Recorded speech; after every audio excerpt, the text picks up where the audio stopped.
Bismillahirrahmanirrahim. Assalamualaikum warahmatullahi wabarakatuh. Teman-teman sekalian, selamat pagi. Ketemu lagi dengan saya, Abu Budi Setiawan. Pada kesempatan pagi hari ini, kita akan mencoba untuk running data dengan vector auto regression ya, atau vector error correction model. Nah, metode VAR atau VECM ini memang digunakan untuk melihat bagaimana pengaruh dari satu variabel terhadap variabel yang lain dengan asumsi kesemua variabelnya adalah variabel endogen ya. Nah, kemudian VAR juga berfokus untuk melihat bagaimana perubahan dari satu variabel apabila terdapat shock gitu ya pada variabel yang lain. Nah, analisis ini akan kita coba pelajari bersama. Jadi teman-teman, saya sudah melakukan running data awalnya. Ini saya sudah mempersiapkan data. Jadi kita akan mencoba melihat apakah ada pengaruh antara produksi, impor, dan harga kedelai lokal gitu ya. Tuh, jadi kita coba open as group. Nah, ini nanti kita akan mencoba meneliti bagaimana pengaruh antara produksi, impor, dan harga kedelai lokal di Indonesia dengan data time series ya dari tahun 1980 sampai 2020. Nah, data ini yang nanti akan kita pakai. Nah, langkah pertama yang digunakan untuk analisis VAR, mungkin saya bisa ketikkan di sini ya. Langkah pertama yang harus kita lakukan untuk melakukan analisis VAR atau VECM itu adalah melakukan uji stasioneritas ya. Ini langkah pertama. Saya kasih title mungkin ya di sini, langkah dalam analisis VAR atau VECM. Nah, kenapa analisisnya itu VAR atau VECM? Karena sebetulnya keduanya itu sama, cuman perbedaannya nanti pada uji stasioneritas ya. Nah, dari hasil uji kointegrasi. Dari hasil uji kointegrasi nanti akan dilihat bahwa model yang lebih cocok itu VAR atau VECM. Nah, langkah pertama adalah melakukan uji stasioneritas. Itu teman-teman bisa lihat kalau uji stasioneritas, kita klik variabelnya, misalnya kita mau lihat impor, kemudian kita klik view, kemudian unit root test, kemudian standar unit root test, kemudian kita coba cek stasioneritas di level. Nah, di sini nilai probability-nya 0,47 ya, di atas 0,05, artinya dia belum stasioner di level. Sehingga harus kita stasionerkan pada first difference. Kita coba. Nah, sekarang probabilitasnya sudah di bawah 0,05, artinya signifikan ya, atau terdapat stasioneritas. Itu. Nah, hal yang sama juga akan kita lakukan pada variabel harga kedelai lokal. Kita akan cek stasioneritasnya. Umumnya juga enggak stasioner di level ya umumnya. Nah, betul kan? Nah, kita coba sekarang stasionerkan di first difference. Nah, sudah stasioner ya. Kemudian produksi. Kita akan coba cek stasioneritasnya. Ini kita langsung ke first difference saja. Nah, baik. Sudah stasioner juga ya di first difference. Artinya variabel impor, konsumsi, impor, harga kedelai lokal, dan produksi sudah stasioner di level gitu. Nah, langkah selanjutnya setelah kita menguji stasioneritas, maka kita akan menentukan lag optimum ya teman-teman ya. Optimum. Nah, ini akan kita lakukan dengan menggunakan IC ya, Kaiga Information Criteria. Gitu. Caranya bagaimana? Caranya kita blok, kita pilih variabel yang akan kita run ya, impor, kemudian harga kedelai lokal dan produksi ya. Kemudian kita klik kanan, kemudian open as var ya. Nah, di sini teman-teman sudah bisa lihat ini standar var. Kita coba pakai var dulu. Ini kan variabel endogennya, impor, harga kedelai lokal dan produksi. Flag intervalnya kita buat 2 dulu mungkin. Kemudian kita klik OK ya. Atau mungkin kita bisa pilih 3 deh, boleh. Kita klik OK. Nah, di sini kita udah dapat, ini adalah hasil olah data VAR-nya ya. Itu yang paling atas ini adalah koefisiennya, kemudian yang tengah ini adalah standar error, dan yang paling bawah ini adalah T hitungnya ya. Jadi kalau kita mau lihat signifikansinya, misalnya apakah impor dipengaruhi oleh impor sebelumnya, 1 tahun sebelumnya, gitu. Kalau mau lihat seberapa besar pengaruh, lihat di koefisien ini. Tapi kalau mau lihat adakah pengaruh yang signifikan atau tidak, maka kita harus membandingkan ini T hitung dengan T tabel ya. Gitu. Nah, nanti T tabelnya bisa kita cari kalau kita mau lihat signifikansinya. Nah, di sini teman-teman bisa lihat harga kedelai lokal ini juga dipengaruhi oleh harga impor juga bisa, impor sebelumnya juga bisa gitu. Jadi kalau saya perbesar, dia bisa sampai ke bawah ini ya. Gitu. Akan tetapi output ini masih belum kita perhatikan dulu karena kita tadi hanya ingin melihat panjang lag optimumnya kan, gitu. Sehingga dari output ini kita hanya akan mencari panjang lag optimum, kita klik view, kemudian kita klik lag structure ya, kemudian line kriteria ini. Nah, lag to include-nya kita buat 3 dulu karena sesuai tadi. Nah, di sini teman-teman sudah bisa melihat hasil line kriterianya, beberapa indikator ya. Ada uji LR ya, kemudian FPE, kemudian Final Prediction Error, kemudian AIC, Archaic Information Criteria, SC, dan LQ. Kita akan lihat mana yang nilainya paling kecil ya. Nah, biasanya kita akan pakai yang AIC. Di sini sudah ada yang bintang-bintang, nilai yang bintang-bintang ini yang akan kita pakai. Nah, di sini yang akan kita pakai patokannya adalah yang di bintang dan pada AIC ya, kalau bisa. Nah, dia ada pada leg 1 teman-teman ya, nilainya paling kecil AIC-nya, maka leg yang akan kita pilih nanti leg 1, gitu ya teman-teman ya. Tuh. Nah, kalau sudah, kita tutup lagi, delete var, kita sudah dapat leg-nya leg 1 ya. Kemudian kita klik open lagi, kita kembali ke yang awal ini tadi, kita klik open, kemudian kita klik as var lagi. Nah, kemudian ini leg-nya kita rubah 1. Yang di sini teman-teman tadi ingat bahwa data kita stasioner di first difference ya. Sehingga ini harus kita rubah jadi D depannya, artinya difference. Itu kita tambah D semua di sini. Nah, leg-nya satu-satu ya, estimation-nya ini. Nah, di sini ada banyak pilihan ya, ada factor error correction, ada Bayesian VAR. Nah, di sini kita pakainya yang standar VAR dulu ya. Tuh, kemudian kita klik OK. Nah, inilah output yang nanti akan kita pakai untuk menjelaskan koefisien dan signifikansinya, gitu ya. Tuh, jadi kalau Anda mau view representationnya juga bisa, ini persamaannya yang dihasilkan ya. Tuh, ini persamaan model VAR untuk yang impor, kemudian ini model VAR untuk yang harga kedelai lokal, dan ini adalah model VAR untuk produksi ya, untuk melihat koefisiennya. Tuh. Nah, kemudian kalau di VAR sebetulnya fokusnya bukan di sini ya teman-teman ya. Gitu. Tapi fokusnya adalah pada kemampuan untuk menjelaskan shocknya. Tapi kalau Anda mau tetap menjelaskan bisa.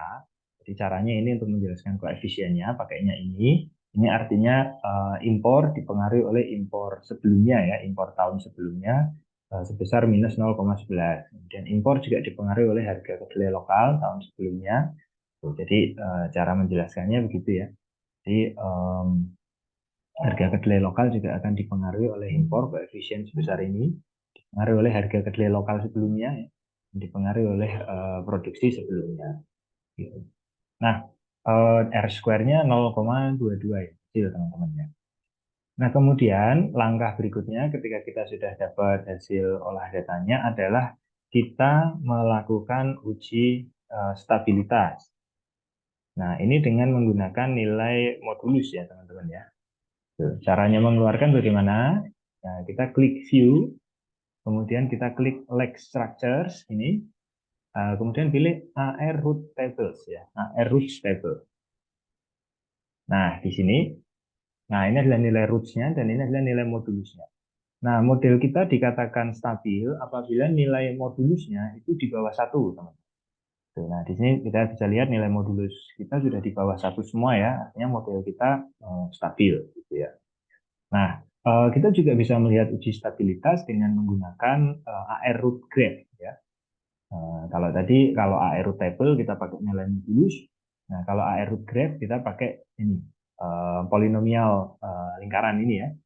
Nah, model dikatakan stabil kalau titik-titik ini ada di dalam lingkaran. Nah, sehingga di sini kita bisa melihat bahwa hasilnya konsisten ya dengan nilai modulus bahwa model ini stabil. Gitu teman-teman ya. Ini saya freeze dulu, saya kasih nama dulu ya, tabel 1 itu misalnya. Oh. Nah, setelah kita melakukan uji stabilitas, maka langkah selanjutnya adalah kita melakukan uji kointegrasi teman-teman.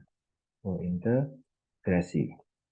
Nah, uji kointegrasi ini memang penting selain untuk melihat pengaruh jangka pendek dan adakah penyesuaian pengaruh jangka pendek dan jangka panjang.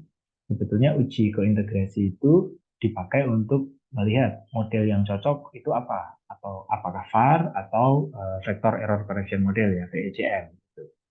Jadi kalau nanti yang cocok adalah model VECM, maka kita harus running lagi dengan VECM kayak gitu. Nah, kita caranya melihat adalah kita klik view, kemudian kita klik co-integration test. Ini ya. Nah, ini exogennya nggak ada ya, like intervalnya 1.1, kita klik OK. Nah, kita menggunakan uji Johansen. Nah, di sini teman-teman bisa lihat nilai hipotesis co-integration-nya itu semua signifikan ya. Gitu. Artinya datanya terkointegrasi, gitu ya. Nah, apabila datanya itu terkointegrasi, maka model yang lebih tepat digunakan itu adalah model VECM, gitu teman-teman. Jadi dengan kesimpulan ini bahwa data terkointegrasi, maka kita harus merubah model kita menjadi model VECM, gitu. Nah, caranya bagaimana? Gitu. Kita keluarkan saja VAR-nya.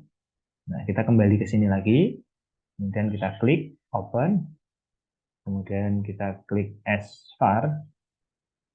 Nah, di sini ini kita ganti menjadi VECM, Vector Error Correction Model. Ya. Ini D lagi. Tapi kalau modelnya tidak terkointegrasi, maka model VAR yang lebih tepat. Ya, gitu teman-teman ya. Lag-nya tadi 1 ya. 1.1. Nah, inilah model yang lebih tepat ya teman-teman ya. Karena data terkointegrasi, maka kita bisa lihat ini pengaruh jangka panjangnya ya, yang atas.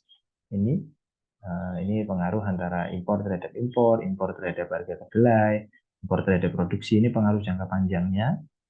Sama, ini nilai koefisiennya, kemudian ini yang bawah adalah nilai T hitungnya, sedangkan yang ini adalah nilai standar error. Nah, untuk lihat pengaruh jangka pendek yang bawah ini ya, teman-teman. Nah, di sini R square-nya 0,65 gitu. Nah, yang akan kita pakai nanti ini interpretasi jika kita ingin melihat signifikansi serta bagaimana pengaruhnya tiap variabel gitu. Nah, setelah kita melakukan uji kointegrasi, langkah selanjutnya adalah kita melakukan pengujian kausalitas Granger ya, gitu, untuk melihat apakah ada hubungan Granger causality ya. Gitu. Nah, ini boleh disimpan dulu nanti hasilnya. Misalnya di name gitu ya, label 2. Nah, selanjutnya untuk melihat uji kausalitas Granger, kita harus masuk ke sini. Ya, saya klik dulu. Nah, ini ya. Tempatnya kita cari dulu ya. Klik view, Granger causality. Sepertinya saya tidak menemukan. Nanti kita cari ya belakangan.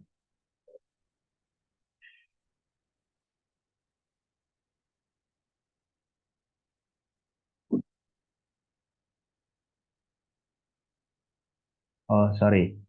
Maaf, caranya harus ini di open as group dulu ya.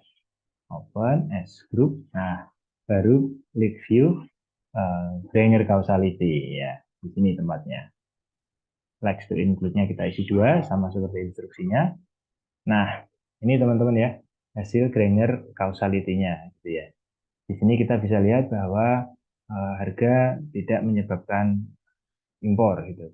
Does not Granger cause to import gitu ya. 0,02. Ini signifikan ya. Kemudian impor tidak memiliki kausalitas dengan harga. Nah, ini 0,23. Jadi kalau kita lihat di sini impor sama harga sama impor ya, dia ada hubungan, ada kausalitas. Kemudian impor dengan produksi dia juga ada kausalitas karena dia di bawah 0,05. Itu ya teman-teman. Saya rasa sudah sip ya. Nah, langkah selanjutnya karena kita sekarang sudah punya uji Granger causality tadi, saya kembali ke output ya, ke ECM. Kita belum sempat saya simpen tadi, maaf. Nah, teman-teman sekalian, eh, selanjutnya ini adalah langkah yang terakhir ya, langkah terpenting 6 sampai 7. Di sini kita sudah jelas bahwa kita menggunakan uji VECM ya. Kita menggunakan model VECM. Maka langkah selanjutnya adalah kita lihat uh, impulse response factor ya, IRF. Impulse response. Response. Nah, impulse respon ini tujuannya untuk apa? Tujuannya untuk melihat apabila terjadi shock, itu maka variabel yang kita teliti itu apakah mengalami perubahan posisi atau perubahan nilai begitu. Nah, ini tujuannya. Nah, kita akan lihat, nah, shock itu maksudnya adalah shock di luar inovasi, variabel inovasi ya. Istilahnya ada tiba-tiba ada shock, ada gangguan pada impor gitu. Nah, apa yang akan terjadi pada impor kayak gitu misalnya. Nah, kita akan lihat di sini teman-teman. Kita caranya melihat adalah klik view, gitu. Kemudian kita klik impulse response. Nah, di sini metodenya none. Nah, horizon length-nya 10, ini artinya adalah 10 tahun ya. Kita akan lihat sekarang. Nah, ini adalah hasil impulse response-nya, teman-teman. Nah, ini cara menjelaskannya misalnya begini. Yang vertikal ini adalah nilainya, nilai variabelnya, sedangkan yang horizontal itu adalah periodnya. Jadi kita horizon memilih 10 tahun ya. Nah, ini keluarnya 10. Nah, ini adalah respon impor to impor. Artinya apa? Apabila terjadi shock pada impor, gitu ya, atau ada gangguan, maka impor sendiri itu nanti akan turun, minus pada tahun kedua, di bawah nol kan. Kemudian dia akan semakin minus, kemudian dia akan naik, tapi masih minus, dan di tahun kelima itu dia baru stabil. Nah, dalam hal ini fluktuasi terjadi pada 2 tahun, 3 tahun pertama ya, teman-teman. Ini shock apabila ada goncangan pada impor yang akan menyebabkan nilai impor sendiri turun.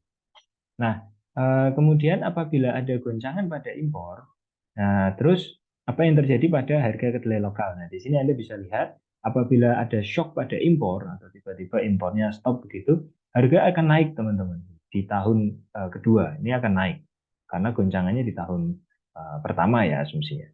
Nah, dia akan langsung naik.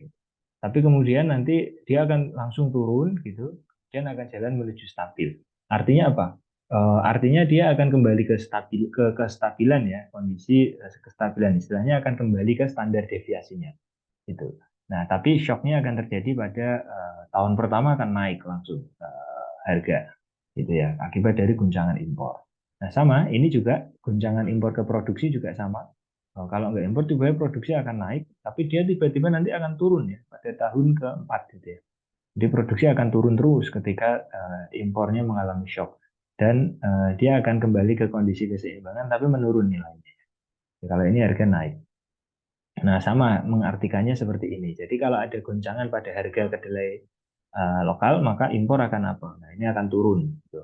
Kemudian dia akan naik tiba-tiba. Jadi kita lihat di sini hampir semua fluktuasi ya. Nah, ini apalagi ini teman-teman, goncangan pada harga terhadap produksi. Jadi kalau harga terguncang, produksi kedelai dia sangat berfluktuasi ya. Gitu. Nah, ini cara menjelaskan impuls respon ya teman-teman ya. Nah, pada analisis VAR dan VECM yang urgent itu sebetulnya salah satunya ini, melihat bagaimana perubahan ya variabel akibat adanya shock pada variabel yang lain gitu. Nah, yang selanjutnya yang terakhir itu adalah variance decomposition. Nah, variance decomposition itu apa sih gitu? Variance decomposition itu adalah satu nilai yang menunjukkan bahwa satu variabel itu dikontribusikan oleh variabel apa saja, begitu. Nah, jadi sehingga perubahan pada variabel tersebut itu lebih disebabkan oleh perubahan pada variabel yang apa, gitu kira-kira. Nah, cara melihatnya sama, klik view di sini ya teman-teman. Kemudian di sini silahkan klik variance decomposition. Nah, kemudian kita akan klik OK. Nah, ini adalah output dari variance decomposition-nya, teman-teman. Gitu. Cuman kalau variance decomposition lebih enak kalau kita melihat dalam bentuk tabel ya. Tuh, ini di sebelah kiri ada pilihan output view ya. Tabel, multiple graph, combine graph, stick graph. Kita pilih yang tabel aja. Nah, di sini. Tahunnya tadi kita kan sama ya, 10 tahun. Nah, teman-teman bisa lihat di sini. Nah, di sini itu variabel yang mempengaruhi impor. Gampangnya impor itu dalam jangka pendek, dalam tahun pertama, itu ya dikontribusikan oleh impor sendiri. Tapi makin lama, kontribusi impor terhadap impor sendiri akan makin turun. Beda dengan harga. Kalau di sini harga kedelai itu dikontribusikan oleh harga kedelai sendiri itu malah nol. Jadi harga dikontribusikan oleh variabel lain. Tapi dia share-nya akan meningkat. Jadi pengaruh harga terhadap si harga kedelai sendiri itu akan meningkat. Gitu. Nah, kalau di sini produksi ya, gitu. Share-nya produksi dia juga semakin meningkat ya seiring waktu. Jadi produksi dipengaruhi oleh produksi sendiri kecil. Nah, ini kemudian yang turun ke bawah ya, teman-teman. Nah, ini variance periodnya semakin ke bawah. Nah, itu kira-kira teman-teman bagaimana pengujian vector autoregression dan vector error correction model gitu. Jadi memang ini alat analisis yang menarik. Umumnya dia tidak harus berangkat dari satu persamaan struktural, tapi karena basisnya adalah variabel itu dianggap endogen, sehingga cocok apabila kita gunakan untuk melihat seperti tadi guncangan pada satu variabel efeknya kemana gitu. Itu yang bisa saya sampaikan. Terima kasih atas perhatiannya teman-teman. Assalamualaikum warahmatullahi wabarakatuh. Sampai ketemu di video berikutnya.